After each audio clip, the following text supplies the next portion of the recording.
Get right to it. 13 people have been killed in a mass shooting at a Navy yard in Washington, D.C. One of the suspects died at the scene, while it is believed at least one more is still on the loose. Coming as it did just 4 kilometers from Capitol Hill, government buildings across the city were placed on lockdown as a precaution. RT Sam Sachs reports from the scene. Things are quieting down here. Actually, we just saw this stream of people here. We suspect these are people who are still inside the buildings, told to shelter in place. They're now being released. One of those suspects, somebody identified as a white male, or described as a white male, has been identified. He's no longer a suspect, so that still leaves another possible suspect still on the loose, a black male wearing olive drab military-style uniform.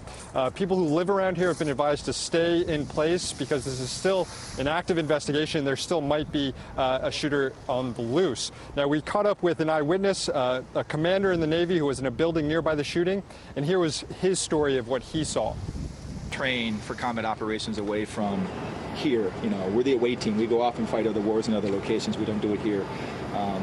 So seeing somebody die in front of you here where you work at is more of a relationship of you talking to God, or you realizing just how fragile life is and how random it is and how quickly you're here and you're not. Because it could have easily been me, the guy who got hit, as opposed to the guy standing next to me. Again, that was Commander Tom Gyrus, and he witnessed someone get shot in the head right in front of him. Now, as for why this happened, there's still no motive. Police have identified through fingerprints the gunman. There was one gunman killed on the scene here. His name is Aaron Alexis from Fort Worth, Texas. He's a former military contract. The Navy yard here is mainly for military contractors. This is where buildings or ships are acquired and contracts and all that stuff. But still no motive, still a lot of questions to be unanswered, and we'll be here reporting whenever we get it.